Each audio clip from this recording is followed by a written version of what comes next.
Hey friends, welcome to Daily Dub Monday edition, your first one of the week. It is 10:14 Sunday night. Game of Thrones has just ended 15 minutes ago. David just left, and I've decided that the Monday edition of Daily Dubs for the next 6 weeks will be a Game of Thrones recap.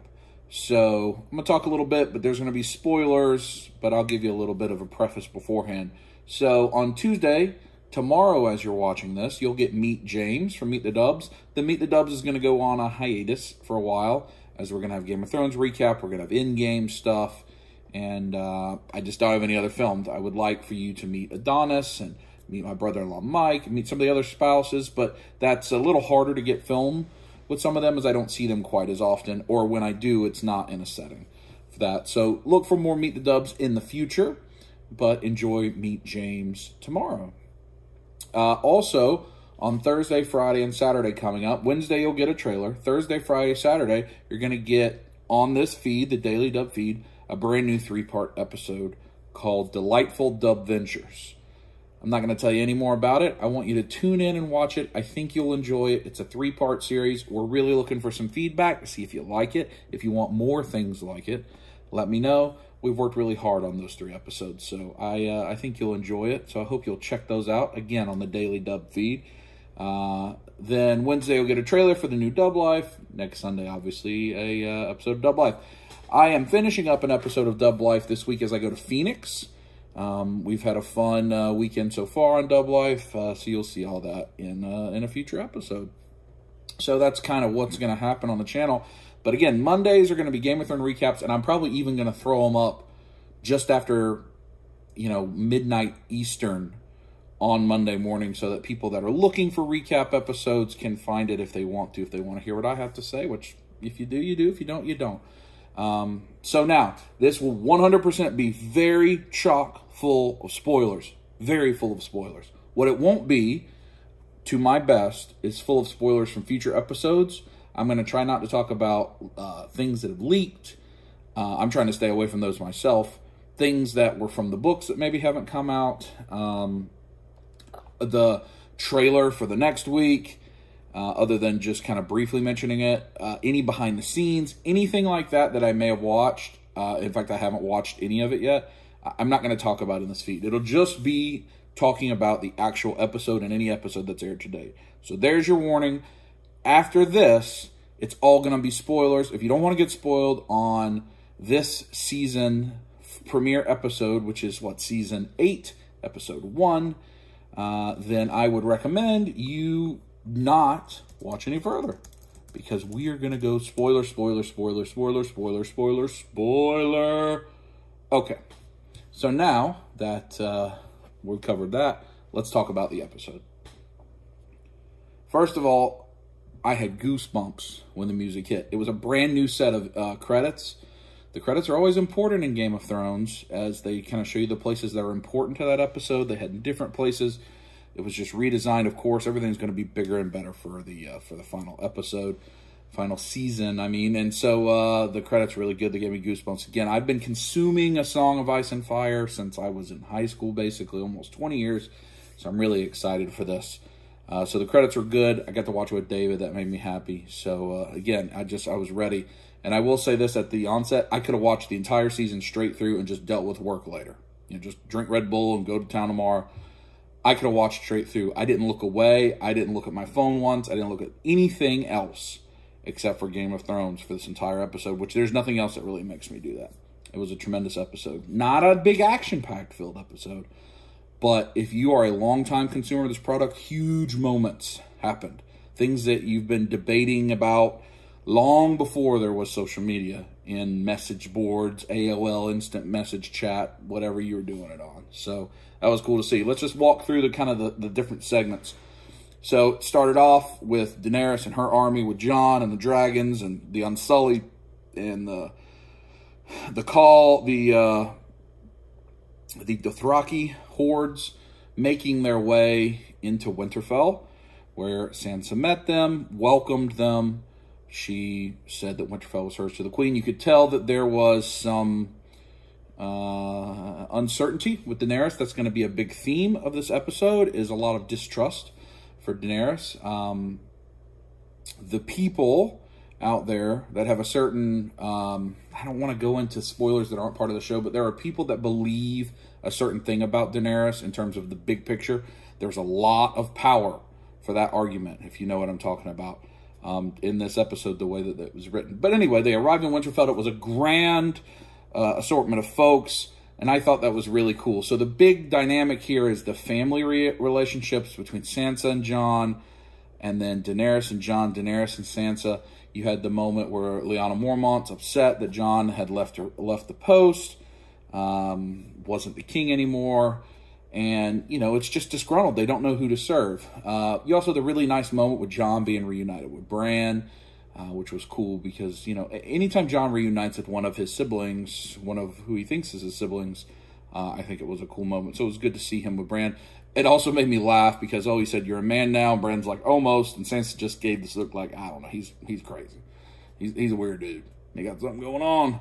And that makes me laugh. I just think all that stuff with Bran and the way that they act around him is quite funny. So there wasn't much in there except for just kind of world building, so to speak, or like reacquainting you with all the people. The only big thing was the element of distrust between them.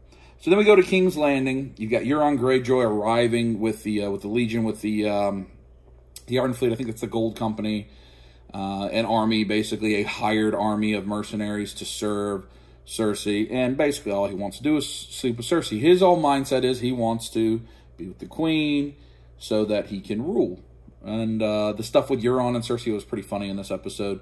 Of course, he convinces her to sleep with him. I thought it was funny that Cersei was mad that they didn't bring elephants. She expected elephants to be in the army, and they didn't bring any elephants, and that let her down. And I would have been too if I thought I was getting elephants. So, you know, that was just kind of, again, world building. The big thing that happened is, so Cersei drank wine. We think she's pregnant. She seems to have indicated to Jaime and to Tyrion she's pregnant. I don't know. I have not paid attention that if in the Game of Thrones universe, Song of Ice and Fire, they drink wine when they're pregnant anyway, because like it doesn't matter. Like we think about that. I don't know. So I don't know if that matters or not, but it did seem like she had drank wine. Maybe she's trying to kill the baby if she's pregnant with Jaime's baby. Maybe it's just a non-issue. I don't know, but that's of importance. But I think the other thing is Euron saying, "I'm going to put a prince in your belly." And we have some understanding that there's a pregnancy angle here. And remember, that's Cersei's whole thing, is she's had babies before with Jaime and then let Robert believe that they were his, and so that they could rule. So she could be doing the same thing with Euron. You know, Euron is a newly introduced character to the show. Much bigger role in the books. And so I don't know how people like Euron. I mean, obviously you're not supposed to like him, but do you care about him? Like, or is he just extra? He was funny in this. The whole stuff with him being arrogant was funny, in the way Cersei was talking about him. I thought that was really good.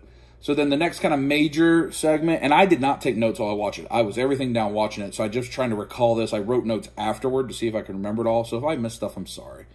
We go back to Winterfell. You've got like Tyrion and Davos and Varys, and they're looking down at Jon and Dany, and they're kind of talking about the youngins. Will youngins be good rulers? And it would be a nice thing. And it was like this old millennials talk type thing. I think that was just to give them something to do, but it kind of furthers the general like hesitancy about Daenerys that seemed to be present in this episode. And then we had what was absolutely my very, very favorite part of the episode. I smiled and smiled and smiled. It was a thing that we have been debating about forever and ever and ever. Ever since R plus L equals J, which is Rhaegar plus Lyanna equals Jon Snow, which has been in whatever was the very first form of bulletin boards, chat rooms, whatever, in the late 90s, early 2000s, we've been talking about for Song of Ice and Fire, which is, of course, that Jon is not Ned's child, but is actually the rightful heir to the throne, Aegon Targaryen the Sixth. And so, what is cool about it is, you know, we always wondered who would ride the dragons with Dany. Now, right now, Viserion is being ridden by the Night King. So, maybe that is the thing that fulfills that part of the prophecy. I think a lot of people always thought it would be Bran in some context, maybe Tyrion. But we always knew that Jon was going to ride a dragon, or we always assumed and hoped that Jon would ride a dragon, especially because Rhaegal is named after his father. And we got that moment, and it was just charming and delightful, and it made you laugh, and it was very endearing, and a very different tone from all of the episodes so far, which was very distrustful toward Daenerys and upset with Jon and not sure, right? And then we just had this very pleasant scene where they're laughing, having a good time, and Jon learns how to fly Rhaegal. He let him fly him. Obviously, he's a Targaryen. We already know that as the audience, but Jon doesn't know that. It was interesting when they flew over Winterfell and Varys looked up. It seemed like Varys knew. So I liked that. And then, of course, we had the nice seduction scene. And I will say, Emilia Clarke looked unbelievable in this episode. And the white with the red, like almost like it was blood, like underside of her coat or whatever it was. Man, that thing was stunning. It was absolutely stunning. And she was fantastic in this episode, as she always is, but that just looked so good. So the next major thing that happens is just later in Winterfell. I'm not sure. I feel like maybe there was a segment I'm not thinking of right now. But the next big thing that I thought I can remember is Jon is down in, I don't know if he was in the crypts yet, but he reunites with Arya. We finally have the Jon reunite with Arya scene that Lord has probably been since like the second or third episode of the whole show since he has seen Arya. It's been forever, years and years in the show's timeline since they've seen each other. Obviously, they were very close. You know, they would train together, and they were kind of the two outcasts from the Stark kids, and they loved each other. And we've been waiting for that reunion for a very, very long time. And I thought it was very nice. I really, really liked it. So we had that. But again, you know, Arya is very happy to see Jon. She gives him a big hug, but she's even reminding him, remember who your family is. Remember who your family is. And he says, I need your help with Sansa. And she says, Sansa's the smartest person I know. She makes it very clear she's on the side of Sansa, not Daenerys, not Jon. And Jon needs to remember who his family is. So again, you've got this conflict of, we're learning that Jon is a Targaryen. They're trying to remind Jon he's a Stark. That's obviously going to be an eventful thing. However, that is resolved. Then you've got Arya. She gets reunited with the Hound, which was a cute little moment. Because Arya and the Hound was one of my favorite buddy cop shows for a little while. And then she gets reunited with Gendry, which is cool. She wants him to make a weapon for her. It was interesting that she showed Jon Needle, but she did not show Jon. Arya did not show Jon the Valyrian steel dagger that she has, which is obviously very important, as we know, because Valyrian steel can kill a White Walker. Just a side note, she didn't show Jon she had that for whatever reason. So those moments were good with Arya. You know, again, there was a lot of reunions, lots of, hey, friends, we're back, lots of good stuff like that I enjoyed. We did have the moment, oh, this is probably the moment I forgot, is that Theon goes and saves Yara off the Iron Fleet, and they get away on some of the boats, which is great. I really, really, really want the redemption of Reek, of Theon. Theon was horrible through a lot of this, but I want his story of redemption, and it looked like maybe we weren't going to get it, but we're starting to get it, and that's great. So he saves Yara. Yara says, let's go to the Iron Islands. We can take the Iron Islands back for the Greyjoys. We can be a safe place for the Targaryens if they fall, if they need to run to an island where the White Walkers can't go. She can tell that Theon wants to go fight with Jon, wants to go to Winterfell with his with the family that he was a steward of, and so she sends him. So, to our knowledge, Theon is headed to Winterfell as well. That was a nice scene. Again, Yara was only recently introduced. I don't know how everybody likes the Greyjoy dynamics. The Greyjoy dynamics are introduced way early in the books, but they're kind of late to this show. So I don't know how if people are enjoying that or not. But I like Theon, and I hope he has a good moment. So I know I got out of order. I'm sorry. So the next big thing that happens is Sam, who we all love Sam. George Martin has kind of said that Sam is himself, that he's written himself in that role. He's just delightful. I mean, it seems like in Work of Fantasy, if you have somebody named Sam, they're going to be lovely. And I love Sam very much. And so you get Jorah and Dany coming, and Jorah wants to introduce Dany to Sam because Sam saved him from the grayscale. If you remember, peeled that stuff off. That was a nasty scene, but saved him. And so she wanted to thank him. She hears his last name and realizes she had executed his father and brother for not bending the knee to her. The actor that plays Sam was fantastic in that scene. All sides were fantastic in that scene, but the way he was trying to resist emotion and excuse himself properly so that he did not fall victim was very good. And again, we come back to this distrust of Daenerys from the people in the north. Sam leaves. He walks out. He sees Bran. Bran's just chilling outside in the wheelchair. And Sam talks to Bran. Bran says, hey, you got to tell Jon. You got to tell Jon that he's Aegon Targaryen. It's time. Enough time has gone by. And he's like, well, why don't you tell him? And he says, you're the one he trusts the most. So Bran tells Sam to go there. I'm sorry. Sam goes down in the crypt where Jon is. Jon is paying his respects to Ned Stark, who he thinks is his father. And you get this really, really good scene where Bran, first they embrace, you know, they are as brothers as anybody has, all the things they went through in the Night's Watch at the Wall. And very feel-good moment. And then again, we pivot right back to this levels of distrust, and we're not sure what to do here, which is really interesting that they're sowing these seeds of doubt, and there's only 5 episodes left after this.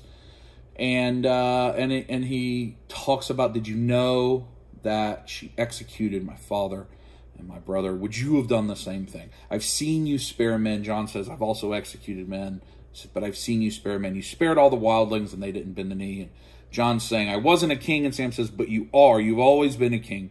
And tells him that he is the child of Lyanna Stark and Rhaegar Targaryen, Aegon Targaryen VI, the rightful heir to the Iron Throne. You wonder if it's going to be Jon doesn't believe him, but then he says, are you telling my dad, Ned, the most honorable person I know, has lied to me? And then he explains to him how he made the promise to his sister that he'd protect him and Robert would have killed him and all this stuff. And it seems like Jon believes him because he says, well, Daenerys is our queen. And he says, well, should she be? Sam says, should she be, or whatever he says. And again, this conflict. So you've got the big conflict with no one's trusting Daenerys.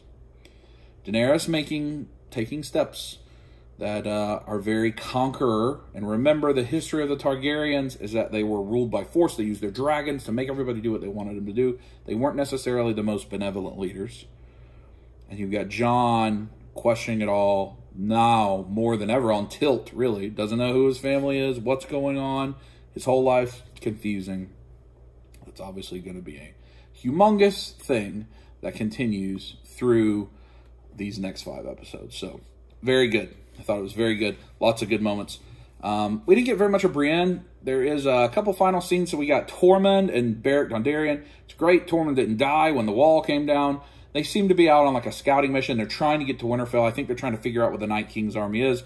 They run into some of the Night's Watch. They're in this underground crypt, and they find the child. And I didn't mention this, but Sansa sent a child to go get, like, the Starks are rallying their banners, and they're having people that don't want to come to their aid. Some that do, some that don't, some that would only come for Jon, but he's not the king anymore. But there's this little boy that they send to go get the house. And it seems the Night King has taken him, and instead of turning him into a